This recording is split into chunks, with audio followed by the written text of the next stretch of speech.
Hi, hello and welcome to Shankar IAS Academy's Daily Current Affairs Analysis, and today's date is 14/12/2025. Please like, comment, share and subscribe to our YouTube channel and hit the bell icon if you want to receive instant updates and notifications from us. And the admissions for the batch 4 of our pre-storming test series is open, and you can start registering, and the first test starts on 14th December 2025. It's a weekend batch. Hope you get ready for Prelims 2026 with us. And the topics for discussion for today is, the first topic is the Deodhar Himalayan Geohazard and how the tree rings help us navigate through climate change. The next is about an injection which has changed the medical policy making, the Ozempic. And the next is about the Aatmanirbhar In Defence. The fourth is about the hope spots in Indian Ocean and the blue economy. The fifth is the Prelims Focus. Today's first topic of the day has a strong relation to climate. This is about trees and about climate. How does it go hand in hand would be the first question, because trees show us survival. It shows us how things have been mapped from the ancient India to the present world and how there is a pattern. And let's decode the pattern with relation to the Himalayan ecosystem. First, let's talk about what the tree is. The tree is the Deodhar tree. The Deodhar tree is something that has been there for generations in the Himalayan region. And there is a study which was conducted in the Batsari village in the Sangla Valley. So what is special about the Sangla Valley? The Sangla Valley is a buffer ecosystem wherein trees are planted in Himachal Pradesh, and it is a buffer ecosystem which prevents landslides and any disaster that comes their way. But of course, they are affected to a point, but then they are trying to create some buffer kind of system to protect themselves. Now, there is the focus which is on the Deodhar trees. The Deodhar tree is a natural climate archive. How is it an archive? Because they have a lot of patterns, dendritic patterns that you see, or otherwise called as the tree rings. Now, why did they talk about the tree rings and how does this come into existence? It's because of the trigger events that happened. In July 2021, there was a rockfall. The rockfall damaged houses and a lot of bridges. And after that, the paleoscientists, they wanted to come and step in and understand why this happened. So there was a research by the Birbal Sahini Institute of Paleosciences, and it was an autonomous institute under the Department of Science and Technology. They used certain scientific methodologies. They use dendro-based climatic reconstruction and tree ring analysis. So basically, when you think about a tree, you see certain patterns in which they form ring-like structures. Those tree rings are analyzed and the age of the tree is found out. How they have survived and what kind of hazards they have survived is found out, and the patterns that happen, the wind quality, and a lot of things are found based on the tree ring analysis. So this reconstructs the past climate using annual growth rings. So as each ring grows and there's a difference between the first ring and the last ring, they are able to analyze how the pattern grows. And we talk about the dendrogeomorphology. The dendrogeomorphology is basically a study which studies the tree ring damage due to geomorphic events. When a lot of geomorphic events like rock falls and landslides happen, they study about how the tree rings are damaged and how the structure changes. And this helps us understand what kind of geo events happened in the past and what kind of geo events are happening in the present. Now we have an integrated approach. The integrated approach is that we identify the past geohazard events and we study the hydroclimatic variability here. How the variability of the climate happens and how the past geo events have shaped the present and what kind of past events are there. So it addresses a lack of long-term high-resolution Himalayan climate record. Earlier there was no high-resolution Himalayan climate record, but now this proves as a form of track record as to how the climate variations have been in that particular region.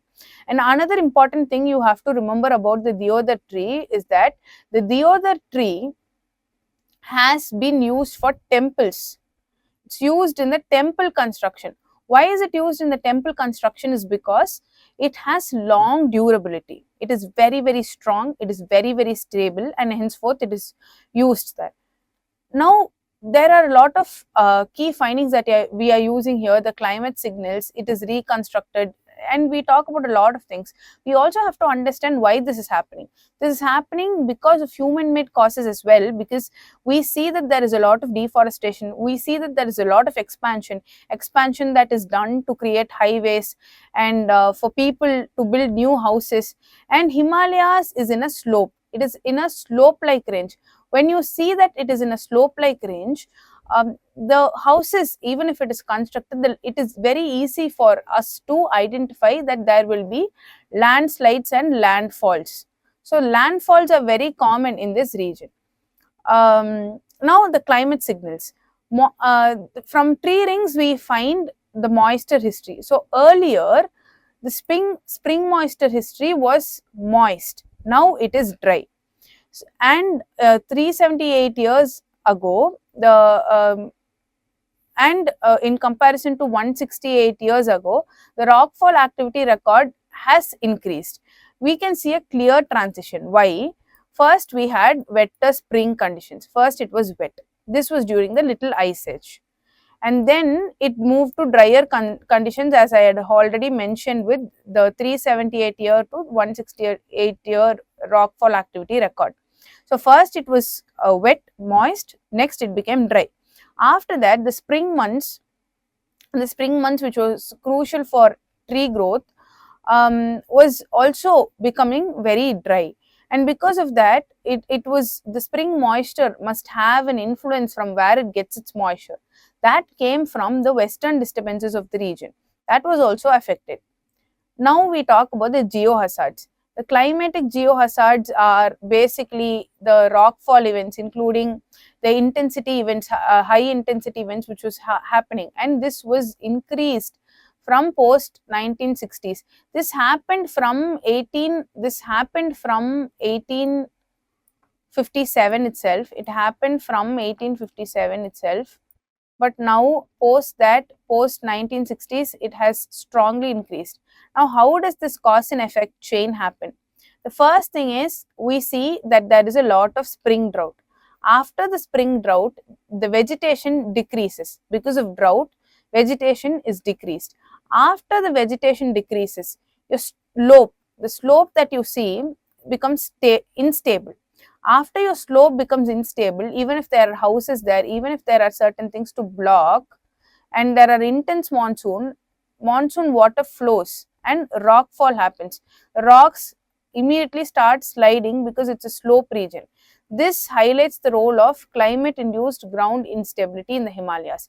Henceforth, this is a cause and effect chain. This is not a direct cause. It is indirect. When drought comes and vegetation decreases and slope becomes unstable, then intense monsoon comes, and only then the rockfall happens. So, it is indirect. Now, why does this study matter? How is it relevant in the present day context? The first thing is, the Himalayan region is highly prone to landslides. It is very highly prone to landslides. It is very highly prone to rock falls. It is prone to glacier melting, and it's prone to avalanches also. So, we have to identify the geohazard pattern present in the Himalayas. Next, the tree rings, as we have already seen, the tree rings are natural. The patterns that is there are reservoirs for geohazards. Next, the findings support that the early warning system, the slope stability planning, forest and water resource management, and how it has to be done. So, if there is any geohazard and if the slope is affected and there is a lot of rockfall, how the warning system should be there.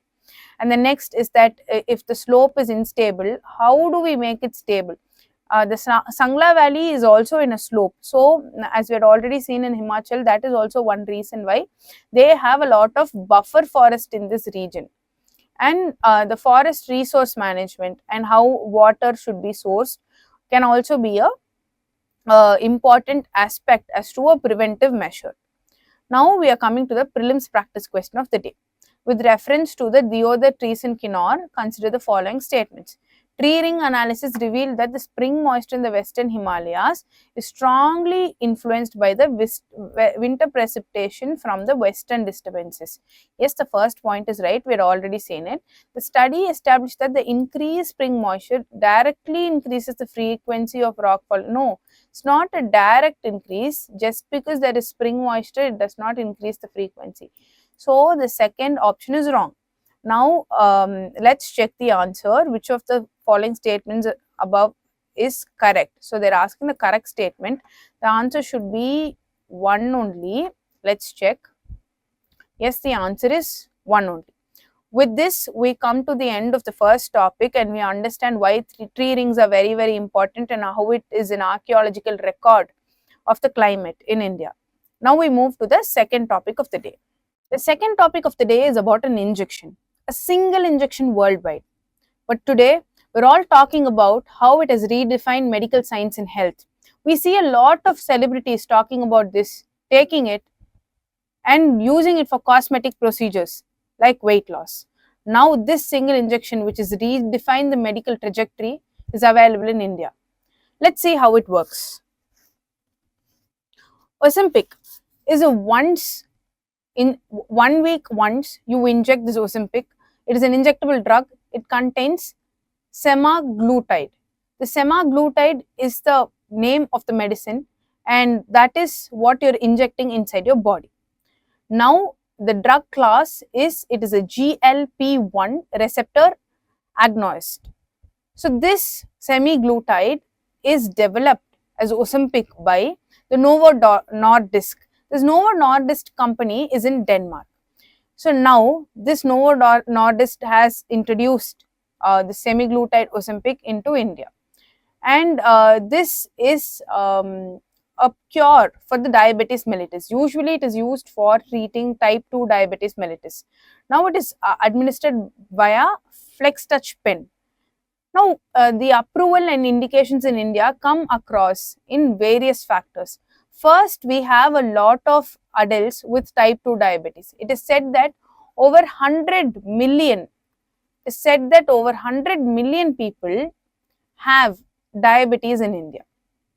Now we have to treat the first line treatment, that is with diet and exercise. If you're not able to lose weight, we all blame it on the lifestyle, but for certain people it is really difficult and it is used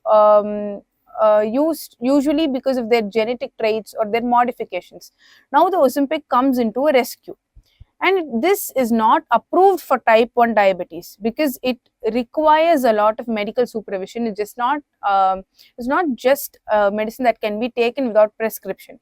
And this risk of misuse is higher because a lot of people use it for cosmetic weight loss. Let's take the example of Bollywood superstars like Karan Johar or Boni Kapoor.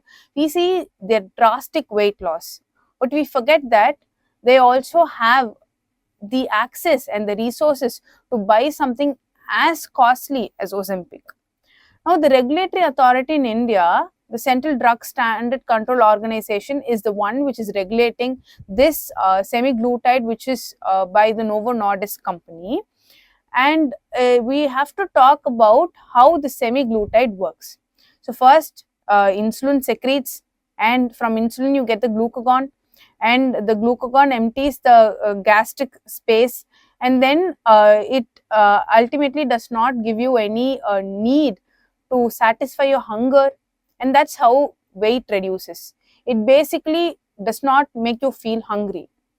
So this mimics the GLP hormone, the glucagon-like peptide hormone, and it reduces your satiation for hunger, and in the end you start losing weight.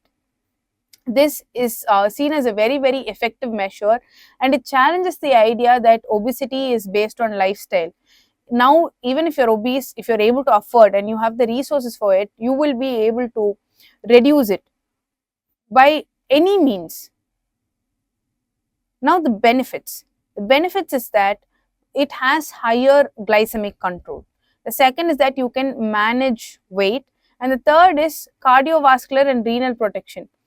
That is, this drug does not have side effect with relation to heart or kidney.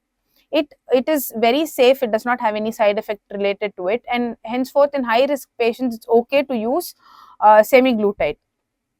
And even WHO has approved this drug as a needful drug for the society. Now let's come to the global recognition. Yes, already as stated, the WHO model list of essential medicines has this Ozempic in it, because it has proven efficiency, it has cost effectiveness, and it has public health relevance. Henceforth, it is very, very important. But India also has a diabetic burden, because we have over 100 million people who are suffering from diabetes, and it's approximately about 11.4% of our population. And we also have 136 million people who have pre-diabetes, and we have 254 million people who have generalized obesity. So in India, this is the second largest diabetes burden globally, and it is after China. Now we come to the prelims practice question of the day. With reference to Ozempic, consider the following statements. Semaglutide GLP-1 receptor agonist used in treatment of type 2 diabetes. Semaglutide has been included in the WHO model list of essential medicines. Yes, first point is right, second point is right. Which one of the statements given above are correct? We have to notice if it is correct or incorrect. Now the question is correct. So the correct answer should be both 1 and 2. Let's check. Yes, the answer is both 1 and 2. With that, we come to the end of the second topic, but it is also important to remember that this Ozempic has a strong relation, and it has to strike a balance between medical policy and the resources and affordability. So if it is able to strike a balance and if it is able to give that middle ground, then this will be one of the path-breaking inventions in regard to medical science. So the next topic of the day is about self-reliance. India does not just want to be an importer. It wants to be a designer. It wants to be an exporter. It wants to be self-reliant. It wants to be self-reliant in the realm of defense. And let's see how. Aatmanirbhar Bharat itself means self-reliance. Now this was launched in 2020, and the major reason for this was the COVID-19 pandemic. Because during the COVID-19 pandemic, we saw that the economy faced a lapse rate like never before. We saw shops shutting down, we saw panic buying, and we saw how people who had affordability to afford resources were very strong, and the other people who were just above the poverty line were impacted. And this is what COVID-19 taught us. Now this initiative marked India to move strategically towards independence, towards resilience, and towards self-sustainability. Now when all of these three combine, they want it to be in the realm of defense. Let's see, there are a few key pillars. The first is in regard to the economy. They do not want an incremental change, they want a quantum leap. That is, they want defense sector related imports to be reduced drastically, and they want to start exporting. The next is in relation to the infrastructure. The identity of India has been marked in various realms, but today we want our infrastructure to be the best, and it has to be an identity of India is what we are aiming at. The third is governance systems. The governance systems which were earlier in papers and hardbound are now in soft copies, in digital archives. This shows that we are technology driven people with efficient governance systems. And the demography, the vibrant population that we have has launched a lot of startups. And today we see that startups are booming, unicorns are coming, and even in the realm of defense, we have a lot of startups which give us a lot of ideas. On the demand, this domestic demand that we have and the supply chains show us that anyway, if you invest in the defense sector, you will some way get returns, because we have a policy of indigenous methodology that is when you have an indigenous person making this particular defense product, you're not allowed to get that product from outside. That's what we say. So India has marked that demand and supply objective as well. Now Aatmanirbhar Bharat in defense shows that it has shifted from import dependence to indigenous manufacturing. Now why has this happened? We see that during the Russia-Ukraine war, we saw that the geopolitical realm was very tense, and India is moving this strategically based on geopolitical realism. It's not nationalism, it's realism, because the defense budget has increased from 2.53 lakh crore to 6.21 lakh crore in 2024-25. After that, it is understood that we need to be making our own indigenous supplies, and only then can we be truly reliant. This is driven by Make in India scheme, the policy reforms and the indigenous push that we have. Now let's see a few statistics. This is the year 2014 and 2015. This is 2023 and 24. We see that the value of production in growth is from 46,429 to 1,27,265 crores. And next, we see that the growth in defense is about from 19,412 to 21,083 crores. This is transformative growth.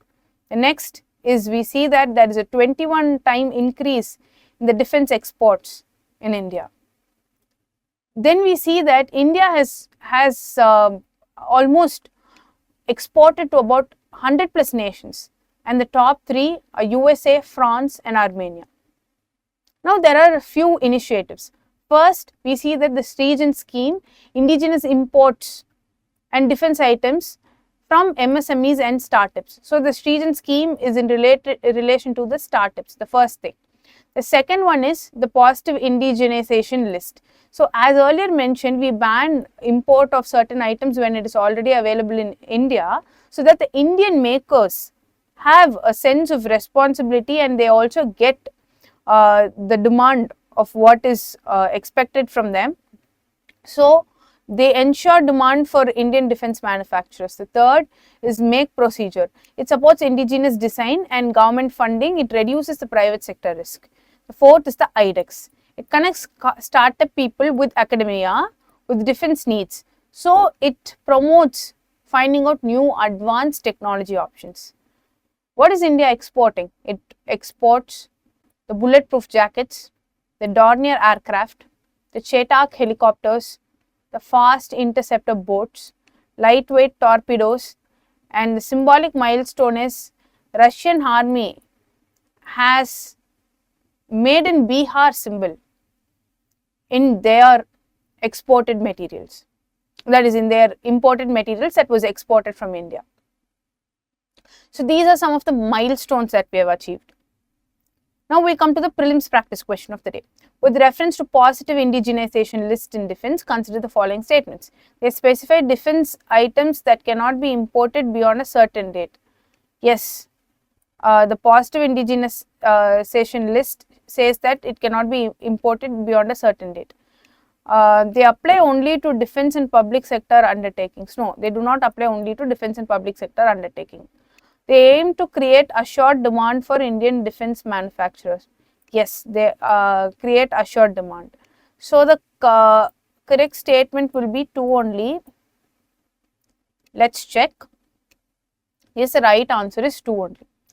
With this, we move to the fourth topic of the day. So the next topic of the day is the mains topic. It's about a hope spot, the hope spot of the Indian Ocean. We see that there are a lot of busy trade routes, but the busiest of them all is the Indian Ocean, and that is why it is a major hope spot in various realms. Let's see how. The Indian Ocean is the third largest ocean, the first being the Pacific, the second being the Atlantic. This is the world's third largest ocean.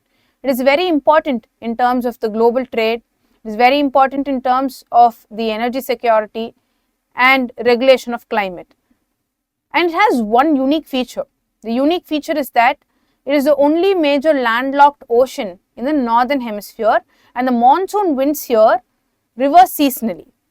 Henceforth, this being the third largest ocean, it almost covers 20% of the Earth's oceanic surface. That is, it is about 7.56 million square kilometers. Now the boundaries, the Asia is in the north, Africa is in the west, Australia is in the east, the Southern Ocean is in the south. If you see the Indian Ocean, this is the Indian Ocean, it has certain strategic points called the choke points. First is the Strait of Malacca, the Bab el Mandeb Strait, the Strait of Hormuz. These are some of the choke points that are very, very important. Now let's see the key features.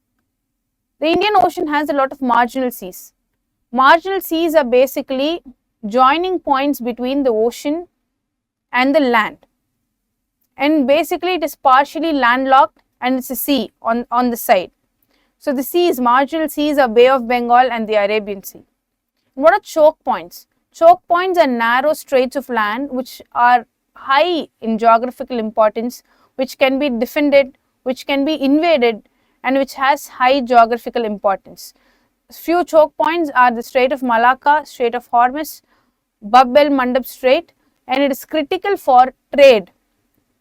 The crossing of that point is very, very important for trade and for global energy. And there are few islands that we see commonly in the Indian Ocean. The first is Madagascar, the second is Sri Lanka, the third is Maldives, the fourth is Seychelles, the fifth is Mauritius, the sixth is Andaman and Nicobar Islands. Now the deepest point of them all is the Sunda Point. The Sunda Point is in the Java Trench. It is about 7,290 meters deep, and we all know that the deepest trench is the Mariana Trench in the Pacific Ocean. Now what is this blue ocean strategy and what is this blue economy?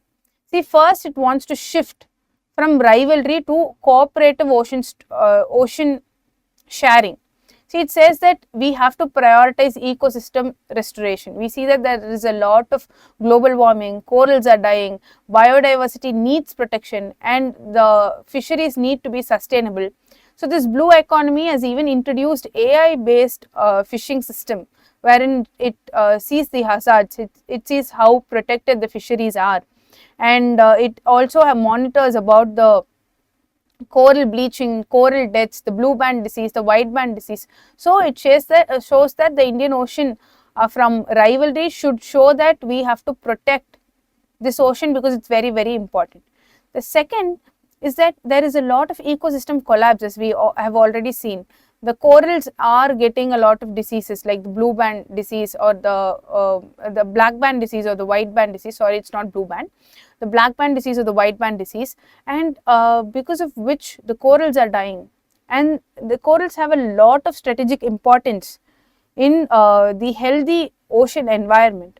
And there is a lot of degradation in relation to fishing. So we have to have sustainable practices to make this feel okay. Then is about the disaster resilience. See, we have the Regional Resilience and Ocean Innovation Hub. It strengthens and observes and it shows that this is how you have to be prepared for any disaster that attacks. Basically, it shows that early warning systems are very, very needed. So these 3 points are first integral, that is, you have to have a common goal. Next, you have to have security through sustainability. Then you have to have climate and disaster resilience. After that, you have to focus on green shipping. That is, you have to have benefits for all the littoral states present there, and you have to focus on green shipping that does not affect any state, country or ocean. And then your offshore renewables must be safeguarded, and marine biotechnology should be upheld. Now, blue finance. Blue finance is that Indian Ocean Blue Fund should turn pledges into projects. The Indian Ocean Blue Fund has a lot of pledges that it makes, that it says this is what we have to do. We have to leverage global ocean finance momentum. We have to safeguard the ocean. But then these pledges should be turned into projects, and these blue finance should become the ideals for hope spots in the ocean. And next is about the UN ocean processes and climate framework. It supports the technology transfer and capacity building. And the fifth is the ocean diplomacy. This shows that from Indian Ocean for the world, that is, it shows that if all people stop their rivalry, come together, and they are able to make things work together, from the Indian Ocean we can contribute a lot to the world. The financing for the blue economy comes from a lot of places. The first is Monaco, the Blue Economy and Finance Forum from Monaco. This gives about 25 billion pipeline of ocean investment and 8.7 billion new commitments. And the Common Ocean Coalition is about 7.5 billion annual pledges. And then is a Development Bank of Latin America, which is giving about 2.5 billion in 2030. And One Ocean Partnership, which is giving about 20 billion for ocean action by 2030. So this is basically, these four things are very, very important in perspective of how we are going to finance this blue economy. Then security. Traditional maritime security has concerns because we don't know how to stop a lot of security concerns that come through the sea and the ocean route. So we must integrate the ecosystem and strengthen the climate security, and with that we have the Sagar Doctrine, which promotes peace, stability and prosperity in the Indian Ocean. Then the Indian Navy and Coast Guard, they contribute through maritime awareness, disaster response, ecosystem monitoring and regional cooperation. Now in conclusion, Indian Ocean is a hub of blue economy. That is, we have to move from our earlier action plan to new action plan wherein it is driven by fostering friendship and camaraderie, and this has to be done because it's a foundation for life. And this success will rely on policy making, on our ambition and our inclusivity with other people, and we also hope that India will be the pioneer in this leadership of ocean governance. Now we come to the mains practice question of the day. The Indian Ocean, home to 1/3 of the humanity, offers India an opportunity to lead a sustainable blue economy while addressing climate and security challenges. In this context, discuss India's role, responsibilities and strategies in promoting a cooperative, resilient and inclusive Indian Ocean. This is the mains practice question of the day. Please send us across your answer copy so that we can help you with regard to this question, and if you need any enriching help in regard to answer writing. So with this, we move to the prelims focus of the day. So the last part of the day is the prelims focus. The first topic is the National Energy Conservation Day, which is celebrated on 14th December. So what are its objectives? The first is that it is telling you that you have to understand the importance of why you have to conserve energy. So first is the awareness. The next, it talks about how the nation has achieved in terms of energy efficiency and conservation. These are the two objectives. Now, what it has done on 14th December is that it will felicitate the winners of the National Energy Conservation Awards 2025 and the National Painting Competition on Energy Conservation in 2025. This is conducted by the Bureau of Energy Efficiency under the guidance of Ministry of Power. Now there are 28 subsectors under 7 broad categories, and then there is a new category. Now that everything has gone digital, the social media influencers and digital content creators have also been introduced. They are recognized for their growing role in opinion building and spreading awareness on energy conservation. This is a new category, and this can be an important point that you can remember. The aim is that it recognizes and encourages the efforts and establishments in reducing the energy consumption. So this is a very, very novel thing, the introduction of digital content creators in this realm, and their importance has been recognized. The next topic of the day is the Bharatiya Bhasha Utsav 2025. This is organized by the Ministry of Education. The theme is that there are many languages but one emotion. It has two objectives. One is to highlight the depth, the vibrancy and the cultural significance of tribal languages, not normal languages, tribal languages. This is important. And it commemorates the birth anniversary of Mahakavi Subramanya Bharati. These are the two objectives. One, it is celebrating the birthday of Subramanya Bharati, and then it is celebrating all the tribal languages. Now we can move to the prelims practice question. Which one of the following ministries organized the Bharatiya Bhasha Utsav 2025? First, Ministry of Culture, Education, Information and Broadcasting, Youth Affairs and Sports. It should be Ministry of Education. Let's check. It is Ministry of Education. So with this, we have come to the end of today's topics. Hence, we have come to the conclusion of today's videos and hope you like the video. Please like, comment, share and subscribe to our YouTube channel, and thank you for watching.